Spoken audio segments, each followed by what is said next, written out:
And here we are already talking about whistles.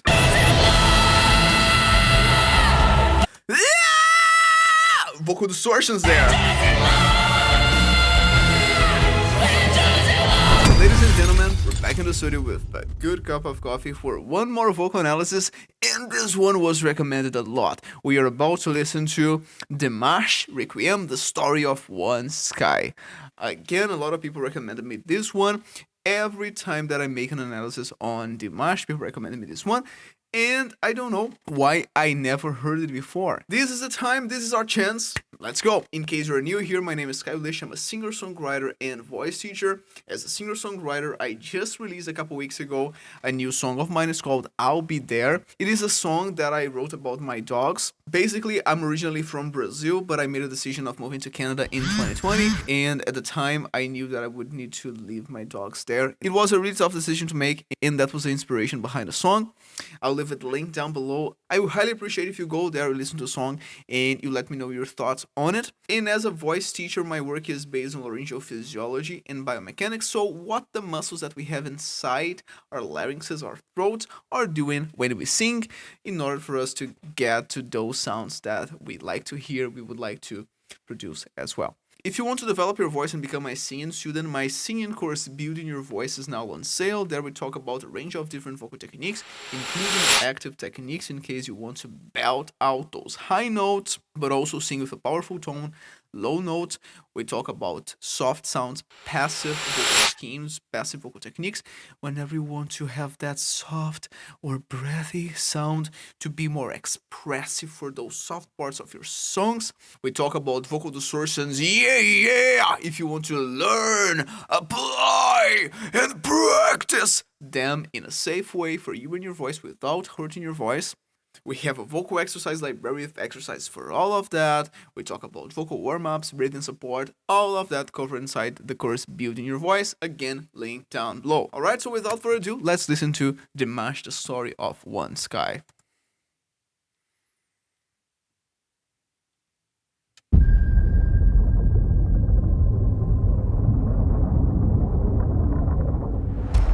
It's giving me some soundtrack vibes.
Okay, let me stop right there. We're talking about Dimash. So, this small section, we already have a bunch of information. First of all, we have a passive vocal scheme happening there. And whenever we don't have the muscle portion of the vocal folds contracting and basically compressing the vocal folds. The vocal folds are not closing by muscle tension, we say that the vocal folds are passive. If the vocal folds are closing by muscle tension, hey, hey, we have that compression, we say that the vocal folds are active.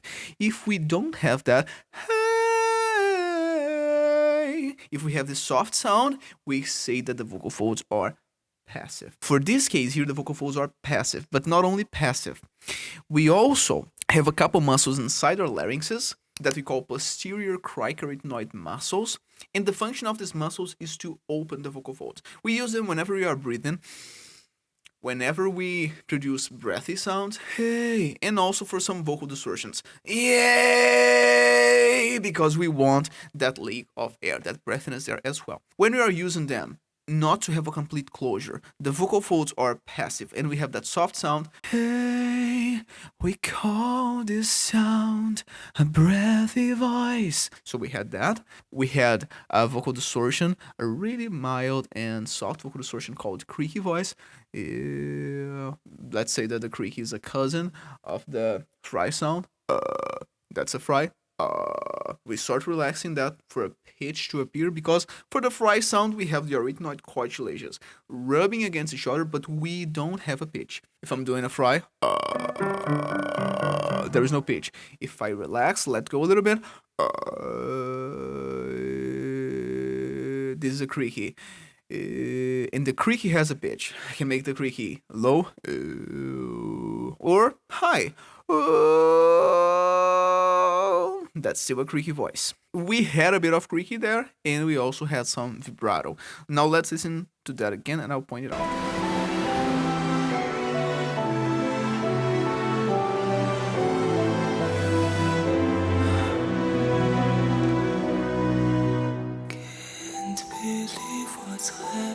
Can't believe we have a breathy voice there.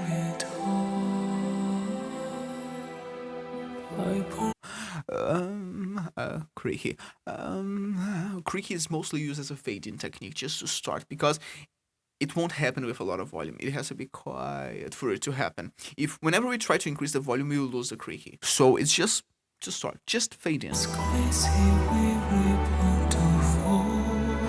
Oh, vibrato.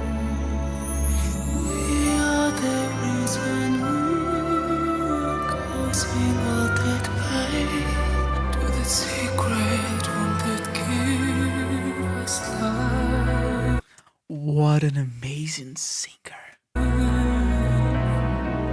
Billions of hearts, billions of cells and souls and dreams, billions of lives shouldn't ever turn to senseless. Son, we are starting to have some active vocal techniques there. So he's starting to activate a bit more the muscles, only for a few syllables or words. Billions of lives shouldn't ever turn to senseless horror. Oh, that's too passive. Whenever we are making that passive sound, we have some volume. Oh, we are projecting our voices forward, and we don't have breathiness. It's not. It's. That's a Gregorian voice. By the way, this name, Gregorian voice, comes from vocal anthropophysiology, which is the theoretical framework for my work as a voice teacher. And vocal anthropophysiology is a field of study in voice that's made of several different areas of study that deal with voice, like psychology, anthropology, laryngology, physiology, acoustics. And inside vocal anthropophysiology, we talk about vocal schemes, which are a way to categorize these different behaviors that we can produce with our voices. And one of them is the breathy voice that we talked before, and another one of them is the Gregorian voice. For the Gregorian voice, we have the vocal folds passive, we have a greater subglottic air pressure. We are sending more air because we want to be heard. He's not doing, no, it's forward. So more air. Gregorian voice. So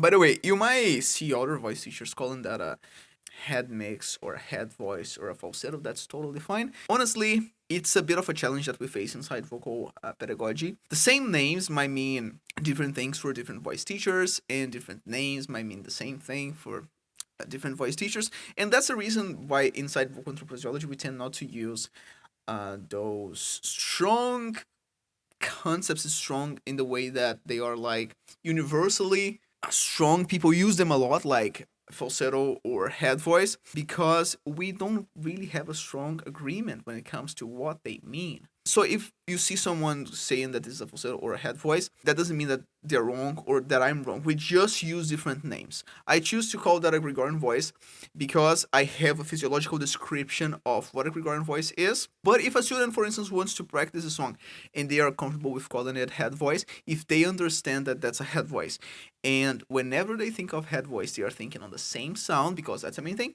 then that's totally fine. Active vocal folds. As a ruler, my task is to keep order and protect my country. But I don't deprive you of your freedom. And whenever we are singing with active vocal folds above a certain note, that is the E4, that requires a greater action of the cricothyroid muscles, the CTs, and also the firming muscles, which are the muscles that we have in the back of our larynxes. And then we can talk about the lateral cricoretinoid muscles, so we can talk about the oblique arytenoid muscles and the transverse arytenoid muscle. These muscles need to embrace a bit more the vocal folds so that we don't have voice breaks, so that we don't have we need to keep the whole thing firm, compressed. And he's doing that with some vibrato as well. That's pretty cool. We call that a worn voice inside vocal anthropology, because that behavior, high, strong, we use that as well in the everyday life to warn someone about something. Imagine that you see someone that's crossing the street, you want to alert them that the car is coming and might hit them, and you just, you yell. That's a similar behavior. Of course, when we are singing, we tend to make the whole thing a bit more educated. We don't want a lot of volume, we don't want to overdo it. The world is open for me, and I want to give it to you.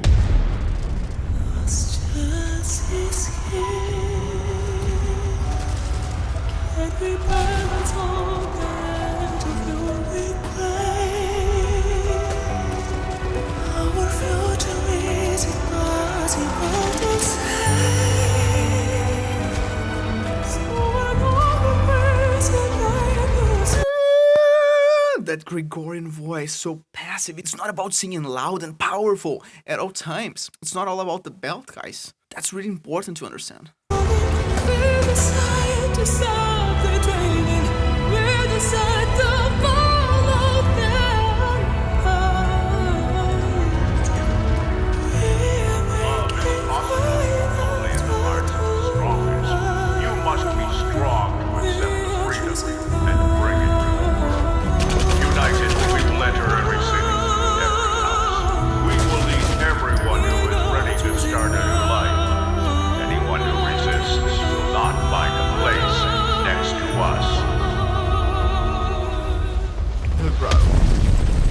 War is the way to unite people.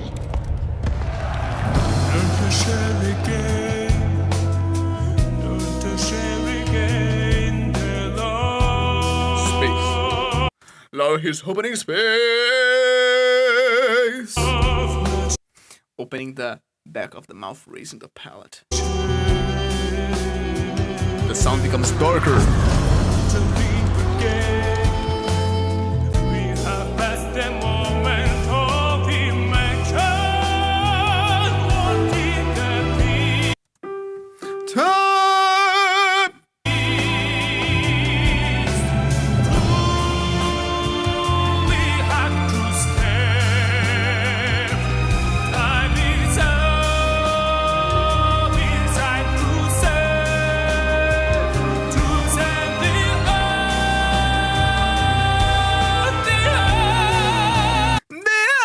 Whenever we have an abrupt change between passive and active,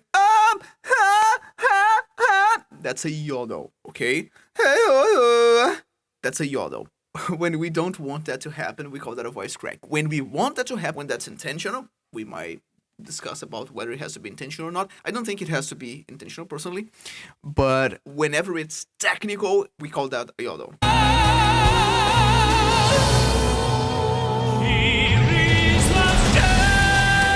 It also happens sometimes at the end as a sigh, a yodel.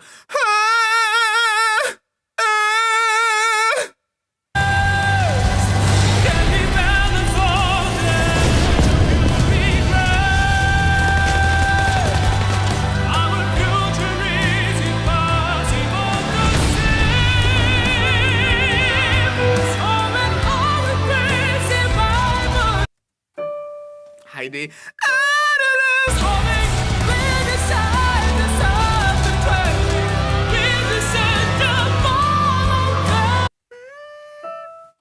Yeah, Heidi again. That's quite high.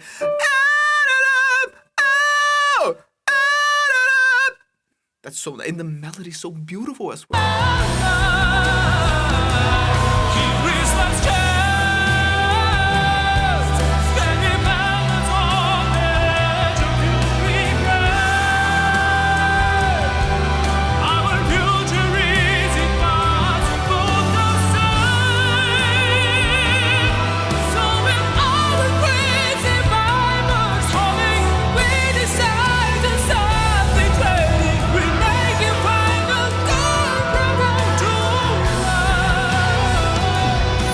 I love those runs as well.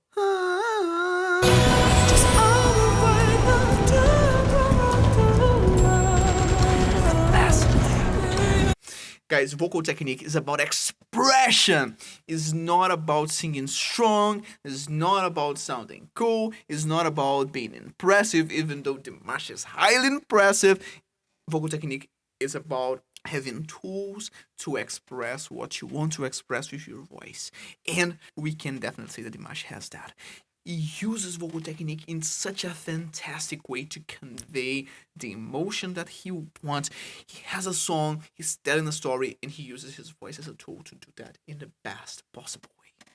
What a fantastic singer.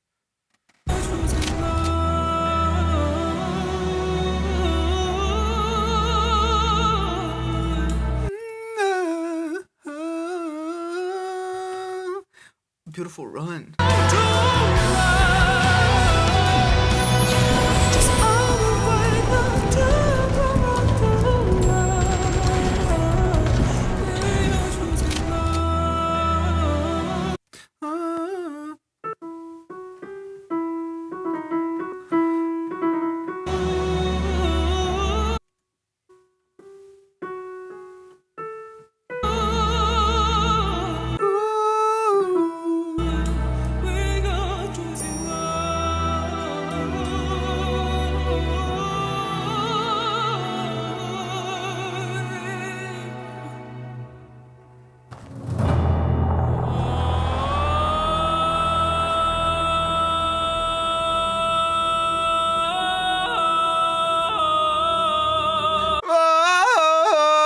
Yodels.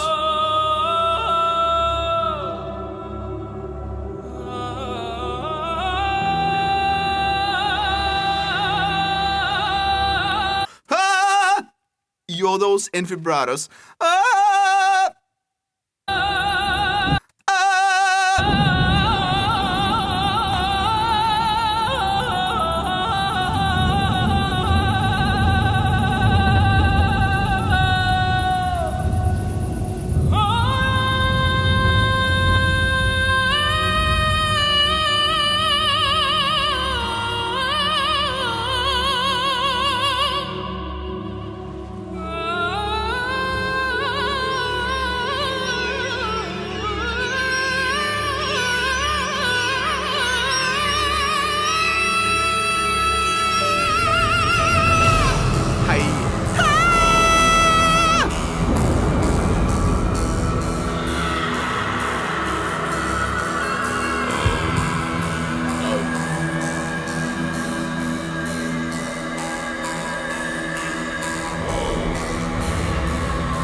highly Middle East sounding.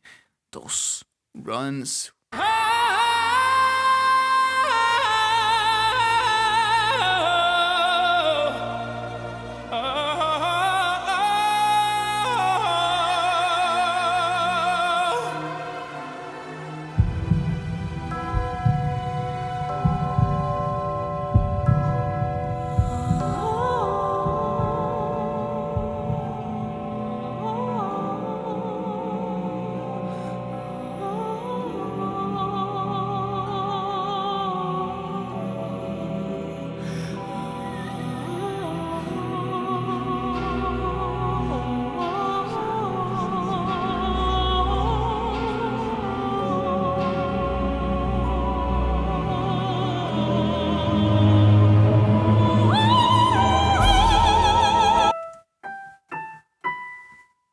A B.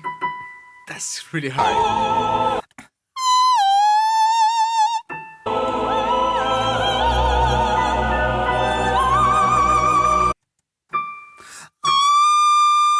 And here we are already talking about whistles. This is a D6.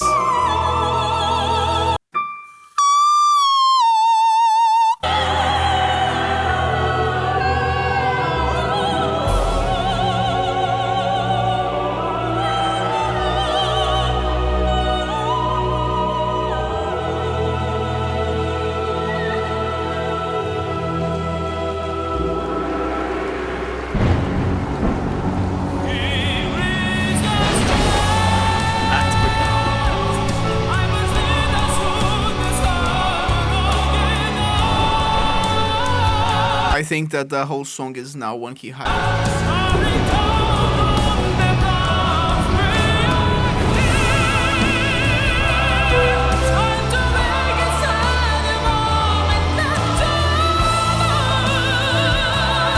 That was active. The high E. And it's higher again.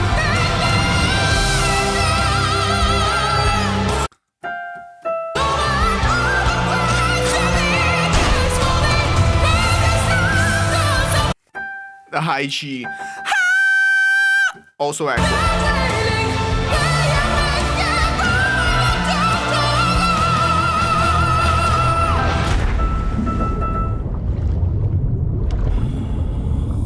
Back to that scene that we had in the beginning. But now as an adult.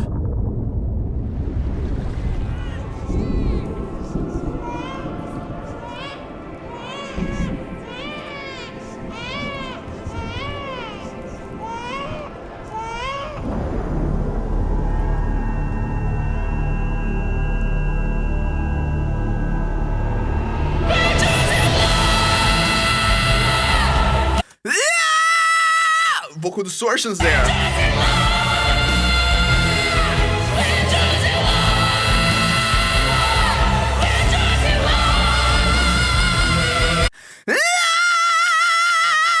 We had the arytenoid cartilages, but also the corniculate cartilages, happening at the same time. That sounds so cool. It reminds me a lot of the band Maneskin.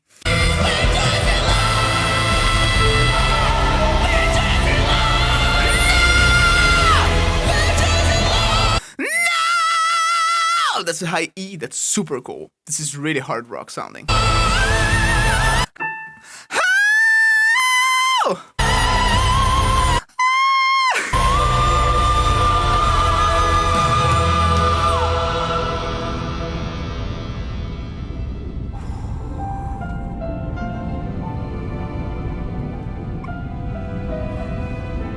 This is so impressive. The whole music video is so emotional and beautiful and artistic and deep.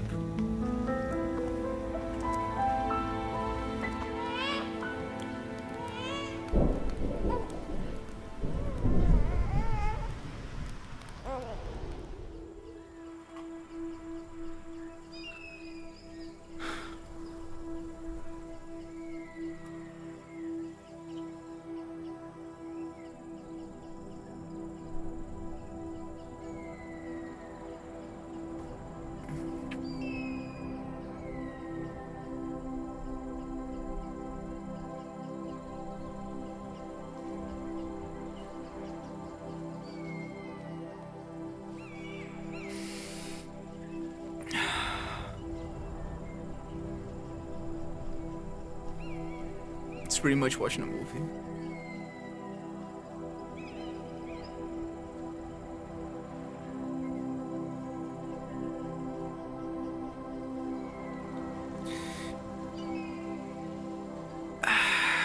Besides a great song, he's also bringing a message here. So, guys, if you haven't already, I think that's highly difficult, but I hadn't until this moment. If you haven't already, go to his channel, watch the whole music video. This is just so epic and beautiful.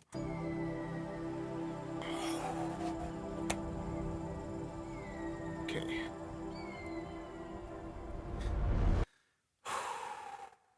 Well, guys, what to say? This is just epic. Tell me in the comments what you think of the song, what you think of his singing here. Let me know. Alright? If you want to develop your voice, learning all of the techniques, active vocal schemes, passive vocal schemes, vocal distortions like that,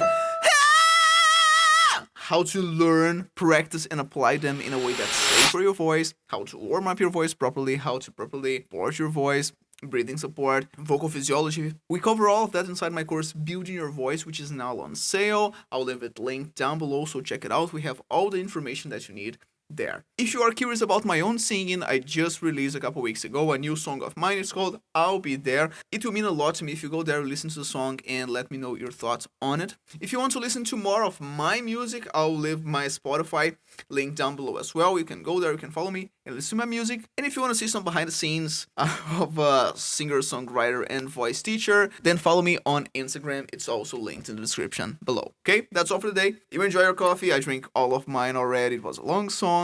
You enjoy your day, and remember, if your concepts cannot be seen here in the real world, then they must change, and not the world. See you in the next video.